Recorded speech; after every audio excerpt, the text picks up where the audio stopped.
नमस्कार मित्रांनो, आपल्या सगळ्यांचं स्वागत आहे आमच्या शेती एक शेती या युट्यूब चॅनलमध्ये. मित्रांनो, गेल्या काही दिवसांपासून या ठिकाणी बऱ्याच शेतकरी बांधवांना मागेल त्याला सौर कृषी पंप योजनेअंतर्गत पैसे भरण्याचे मेसेज आलेले आहेत आणि असेही काही शेतकरी आहेत किंवा आकडा जर मोठा आहे तर असे काही शेतकरी आहेत की ज्यांचा आकडा सुद्धा मोठा आहे, ते म्हणजे त्यांना मेसेज आलेले नाही आहेत, परंतु पोर्टलवरती ज्यावेळेस चेक करायला गेलं जातं किंवा केलं जातं तर त्यावेळेस तिथे पैसे भरण्याचं ऑप्शन आपल्याला दाखवलं जातं.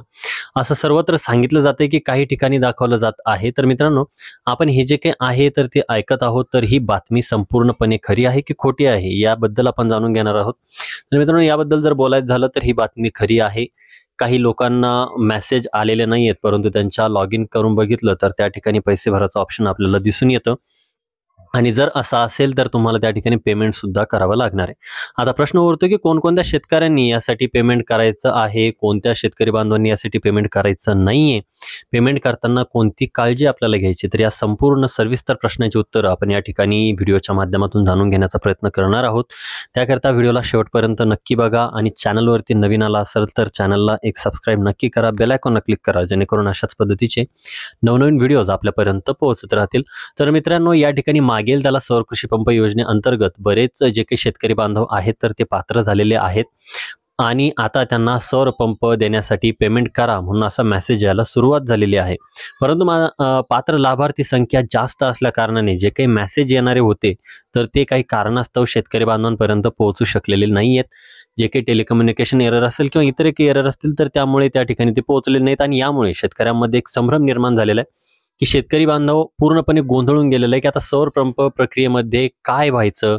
सगळ्यात अगोदर पेमेंटचं ऑप्शन येतं, म्हणजे जे काही पेमेंट आहे तर ते आपण करायचं किंवा नाही करायचं. तर यात जर आपण बघायला गेलो, प्रक्रिया जर आपण बघायला गेलो तर आपण अगोदर फॉर्म सादर करायचो. तो फॉर्म जो काही आहे तर तो त्या ठिकाणी ड्रॉपबॉक्स म्हणू शकतो आपण त्याला, तर त्या ठिकाणी सेव्ह व्हायचा.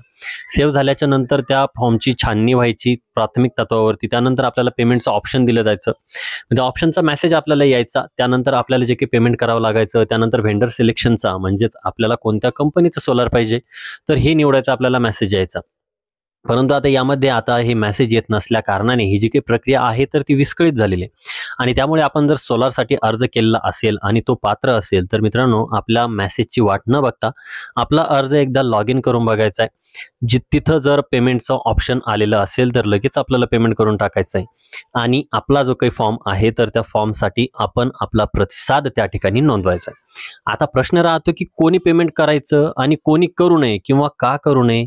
तर मित्रांनो, ज्या शेतकरी बांधवांनी मागेल त्याला सौर कृषी पंप योजनेअंतर्गत अर्ज भरलेला आहे त्यांनी काळजीपूर्वक आपल्याला एक ऐकायचं आहे. तुमचा अर्ज हा सध्या ड्रॉप मोडमध्ये, जसं मी तुम्हाला वरती सांगितलं तर त्याप्रमाणे आहे, म्हणजे हा आपण नुसता भरलेला आहे. आता त्याला सबमिट करण्यासाठी आपल्याला पेमेंट या ठिकाणी करावं लागणार आहे. त्याला पुढे फॉरवर्ड करण्यासाठी आपल्याला एक स्टेप त्या ठिकाणी घ्यावं लागणार आहे. ती स्टेप म्हणजे पेमेंट करावं लागणार आहे आणि ही जी काही प्रक्रिया आहे तर ही पूर्ण करून घ्यायची.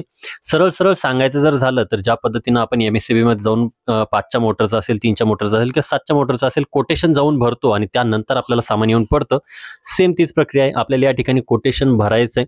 त्यानंतर पुढची प्रक्रिया आहे तर ती अर्जावरती होणार आहे. मग ते तुमचं सामान आणून टाकणं असेल किंवा फिटिंग करणं असेल.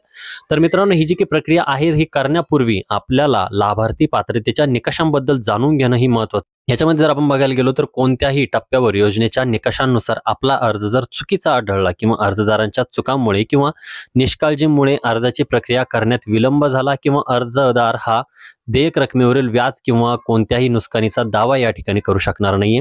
म्हणजे जर आपण बघायला गेलो तर आपण या ठिकाणी जर दिरंगाई दाखवली आणि त्यानंतर जर रक्कम भरली, त्यासमोर जर आपण परत दिरंगाई दाखवली तर आपण जी काही रक्कम भरलेली तर त्यावरती आपण या व्याज जे काही तर ते आकारू शकणार नाही आहोत, आपण दावा टाकू शकणार नाही आहोत. म्हणजे जर आपण चुकीच्या पद्धतीने अर्ज भरलेला असेल किंवा जर एकाच नावाने एकापेक्षा जास्त अर्ज भरलेले असतील तर तुम्हाला तुमचा अर्ज बाद होईल आणि तुम्ही जे काही पेमेंट केलेलं आहे तर ते तुमच्या खात्यावरती रिफंड म्हणजे वापस परत करण्यात या ठिकाणी येणार आहे. परंतु मित्रांनो, हे पेमेंट जर आपल्या खात्यावर यायला किती दिवस लागतील, किती महिने लागतील हे आपल्याला सांगता येणार नाही, कारण शेवटी सरकारी काम आहे आणि या ठिकाणी याला वेळ लागणार आहे आणि याला किती दिवस लागतील का महिने लागतील हे आपल्याला सांगता येणार नाही. तर मित्रांनो, आता अर्ज चुकीचा भरणे म्हणजे नेमका कसा भरणे.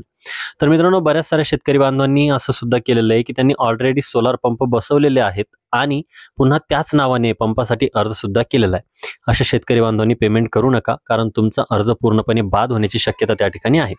त्याचबरोबर शेतकरी बांधवांनो, बऱ्याच साऱ्या बांधवांनी या ठिकाणी जे काही अर्ज सादर करताना जो काही आपला सातबारा असेल, तर तो सातबारा असा अपलोड केलेला आहे की त्या सातबाऱ्यावरती विहीर असेल, तुमचं बोरवेल असेल, शेततळ असेल, किंवा एकंदरीत जर बोलायचं झालं जर पाण्याचा स्रोताची नोंदच नाहीये असे सातबारे त्या ठिकाणी अपलोड केलेले आहेत किंवा दिलेले आहेत, तर अशा शेतकरी बांधवांनी सुद्धा या ठिकाणी पेमेंट करायचं नाहीये. कारण जर या ठिकाणी सोलार पंप बसवण्यासाठी महत्त्वाची अट अशी किंवा महत्त्वाचा नियम आपण ज्याला म्हणू शकतो तो असा की जर तुमच्या सातबाऱ्यावरती विहिरीची नोंद किंवा बोरवेलची नोंद, पाण्याची स्रोताची नोंद असणं त्या ठिकाणी आवश्यक आहे. तुमच्या जर सातबाऱ्यावरती नोंद नसेल तर तुम्ही पेमेंट त्या ठिकाणी करायचं नाहीये. तुमचा अर्ज त्या ठिकाणी बाद करण्यात येईल. आणि ज्या शेतकऱ्यांची सर्व डॉक्युमेंट, सगळ्या गोष्टी या नियमात बसत असतील किंवा ज्यांनी पूर्ण नियमांचं पालन या ठिकाणी केलेलं असेल, तर अशा शेतकरी बांधवांनीच या ठिकाणी पेमेंट करायचं आहे, तरच तुमचा अर्ज त्या ठिकाणी मंजूर होऊ शकतो.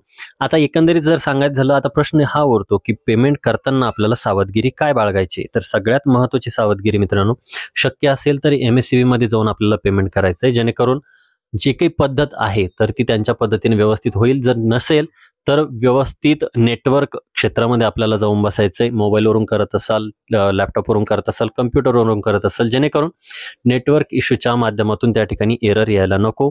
सगळ्यात महत्त्वाचं त्या नेटवर्कमध्ये जाऊन बसायचं आहे. ज्या अकाउंटवरून पेमेंट करताय त्या अकाउंटमध्ये पुरेसं बॅलन्स असणं गरजेचं आहे. तुम्ही ज्या पद्धतीने गेटवेवरून करताल, मग credit card, debit card, PhonePe असेल, तर या पद्धतीतून पूर्ण व्यवस्थित पेमेंट आपल्याला त्या ठिकाणी करायचं आहे, काळजीपूर्वक करायचं आहे. एमपिन असेल, इतर एक गोष्टी असतील तर सरळ सरळ टाकायच्या आहे. जोपर्यंत पेमेंट डनचा मेसेज येत नाही, विंडो आपल्याला क्लोज करायची नाही आहे, रिफ्रेश सुद्धा करायची नाही आहे. तर अशा पद्धतीनं जर तुम्ही पेमेंट केलं तर ते त्या ठिकाणी व्यवस्थित होईल. अशा शेतकऱ्यांनी या ठिकाणी नोंद आपल्याला घ्यायची आहे. त्या ठिकाणी सोलार बसवलेलं असेल तर जे काही पेमेंट आहे तर ते व्यवस्थित आपल्याला करायचं आहे. तर मित्रांनो, अशा पद्धतीनं जर आपण पूर्ण प्रक्रिया केली तर सोलार येईल. आपण या ठिकाणी बघितलं की कोणी अर्ज जे काही शेतकरी तर कोणी पेमेंट करायचंय, कोणी पेमेंट नाही करायचंय आणि का नाही करायचंय हे सुद्धा आपण सांगण्याचा प्रयत्न केला. व्हिडिओ आवडला असेल तर व्हिडिओला लाईक करा, चॅनलला सबस्क्राईब करा, बेल आयकॉनला क्लिक करायला विसरू नका. भेटूया नवीन माहिती सहित, नवीन व्हिडिओ सहित. तोपर्यंत धन्यवाद मित्रांनो.